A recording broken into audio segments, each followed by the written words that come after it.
Sir, you're going to have to leave. Jake Dalton didn't flinch.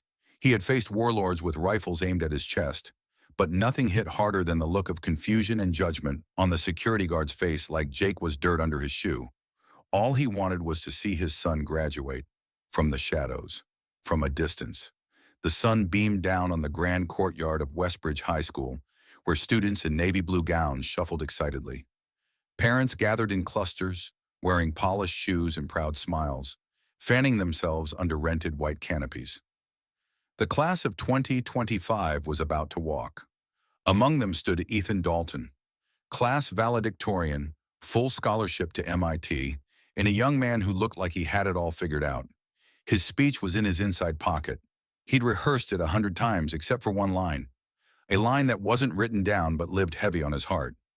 Jake Dalton leaned against a rusted fence far from the crowd, behind the bleachers, his hands calloused and his clothes modest, his steel-gray eyes fixed on Ethan with a mixture of pride and pain. He hadn't spoken to his son in 10 years. 10 years since the night he disappeared. Jake had once worn the Navy uniform with honor, SEAL Team 7, multiple tours, commendations, and a reputation as the man who never left a brother behind. But during a classified mission in Syria, Jake made a decision, one that saved 20 lives but disobeyed a direct order. The fallout was immediate: dishonorable discharge, public disgrace, benefits revoked. He tried to explain. He pleaded for justice. But the government needed a scapegoat. Rather than taint his family with the storm, Jake walked away. Ethan was only 8. He'd remember Jake's hugs, not the headlines, or so Jake hoped. He drifted from town to town, picking up construction gigs and mechanic work. He sent birthday cards he never knew if Ethan received. He watched from afar, proud but invisible, until today. Today, he had to see his boy become a man. Jake edged closer to the ceremony, trying to blend with the parents arriving late. He kept to the back under a maple tree. "Excuse me, sir," a voice barked. Jake turned. 2 security guards, one tall and heavy-set, the other younger and smug, eyed him with suspicion. "You can't be here. I'm just here to watch the graduation," Jake said calmly. "You got a ticket?" Jake hesitated. "No, I didn't get one in time." "Then you need to leave." The younger guard looked him over. "You don't belong here anyway." Murmurs from the crowd grew. A few chuckled. A woman whispered, "Is he homeless?" Jake's jaw clenched, not at their words. He'd heard worse. But because just then, Ethan stepped on stage, Jake turned to look one last time. His boy stood tall, confident. "Move it," the guard pushed. Jake nodded, stepped away quietly. His heart ached with 1,000 untold stories. Commander Marcus Reeves adjusted his cufflinks behind the gymnasium stage. His uniform was immaculate, rows of ribbons on his chest. With him stood 5 other men, all former SEALs, all dressed in navy blue. "Are you sure he'll be here?" one asked. Reeves nodded. Jake wouldn't miss this. Not after all these years. The team fell silent. Each of them owed their life to Jake Dalton, and each of them carried a piece of the truth. Today wasn't just Ethan's graduation. Today was the beginning of justice. The principal tapped the mic. "And now, our valedictorian, Ethan Dalton." Ethan walked to the podium to thunderous applause. He looked out at the sea of faces, but one was missing. He had hoped, just maybe, his father might have come. "Good afternoon," Ethan began. "Today isn't just about accomplishments. It's about the people who shaped us, even if they weren't always present." He paused. His mother, front row, dabbed her eyes. "I've learned strength from a man I barely remember, but whose shadow taught me more than any textbook." His voice cracked, just slightly. "Dad, wherever you are, I hope I made you proud." Back behind the fence, Jake stopped walking. Jake sat down on a bench near the parking lot, eyes closed, trying to slow his heartbeat. Behind him, the gymnasium doors opened. Commander Reeves stepped out and scanned the area. He saw Jake. "Jake Dalton," Reeves said firmly. Jake turned, stunned.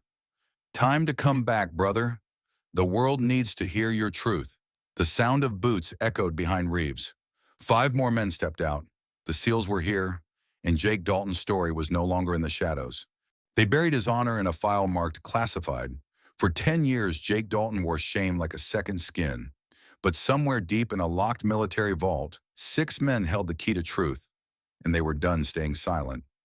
The rain beat down on the windshield as Jake's rusted pickup truck pulled into a dusty roadside motel. He shut off the engine and sat in silence, letting the rhythm of the storm drown the voice in his head. He had seen his son again, taller, stronger, with the same stubborn jawline. But Ethan hadn't seen him. Not truly. Not yet. Jake dropped his head into his calloused hands. The stench of old motor oil clung to his clothes like his guilt. He hadn't come to cause trouble. He had promised himself that. But trouble seemed to follow him like a shadow since that mission in Aruca. That day, the day his life had crumbled, still played in his mind in high definition. The mission was simple, sweep and clear, a suspected insurgent stronghold in a civilian-dense area. But nothing in war is ever simple. When Jake's team stormed the compound, they found hostages, women, children, dozens of them, rigged to explode. Command ordered a retreat. Jake disobeyed. He stayed, fought, freed them, and for that they took his badge, erased his name, and labeled him unstable. But 6 men knew the truth. 6 men who owed him their lives, and they were coming. At a private airport 20 miles away, a sleek black SUV pulled up to a military hangar. Commander Elias Reeves stepped out, his silver-streaked hair cropped sharp, eyes like storm clouds. Behind him, 5 men followed, all wearing tailored civilian suits over rigid military posture. "Dalton's in the area?" asked Petty Officer Marco Shark Alvarez, chewing gum like it owed him money. Reeves nodded. "Graduation was today.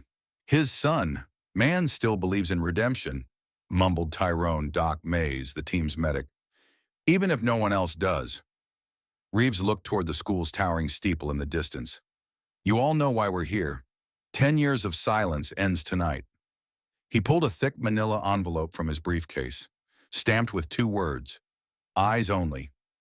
Inside were documents, satellite images, audio recordings, everything needed to prove Jake Dalton had been the scapegoat in a politically motivated military cover-up.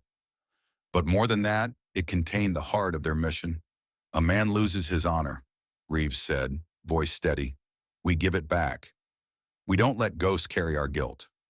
Back at the school auditorium, Ethan Dalton stood on stage in a black cap and gown, reading from a crumpled sheet of paper. "My father was never in the picture," he said, voice cracking. "At least not the way others saw him. I was told he left, that he didn't want to be around. But I've always wondered if there was more." Murmurs rippled through the crowd. "My mom raised me strong, but I think part of that strength came from him, from what he left behind, even if it was just questions." His hand shook slightly. "So to the man I never got to know, if you're out there, thank you, for giving me the strength to grow into someone who does show up." The auditorium thundered with applause, but one woman in the front row had tears streaming down her cheeks. Claire Dalton, Jake's ex-wife, felt her heart splitting in two. She knew more than she'd ever told Ethan. Later that night, Claire sat at the kitchen table, the silence of the house broken only by the clink of her spoon in a mug of tea. She opened the drawer she hadn't dared to in years. Inside was a single letter. The handwriting was shaky but unmistakable. J. Dalton. She had never told Ethan about it, never told anyone. She hadn't read past the first line back then. Too angry, too wounded. But now something compelled her. She unfolded the yellowed paper. "Claire, I disobeyed orders. I saved lives, and they punished me for it. I can't come back. Not like this. But I swear on everything I have left, I'm watching Ethan grow, even from a distance. And maybe someday, when the truth comes out, you'll tell him I never stopped loving you both." Her tears splashed the ink. She turned to look at the TV, still on from earlier. A news ticker scrolled across the screen. "Graduation interrupted by unidentified military group. Authorities investigating." Her eyes widened. Jake hadn't come alone. The auditorium's back entrance creaked open. 6 figures entered. Tall, broad, unmistakably military. Not in uniform. but the way they walked you knew. Principal Whitmore stepped forward, confused. "Excuse me, this is a private event." Reeves held up a badge. "Commander Elias Reeves, Naval Special Warfare Command. We're here to correct a mistake." Behind him, Mays carried a metal briefcase. Inside, everything needed to exonerate Jake Dalton. He lost everything to save lives. Now the world has to decide if a hero deserves his name back. The next morning, Washington was on fire. News anchors debated fiercely. Social media exploded. Hashtags like number justice for Jake and number Dalton deserves honor trended worldwide. In the Senate Armed Services Committee, grim-faced officials reviewed the documents dropped by Commander Reeves.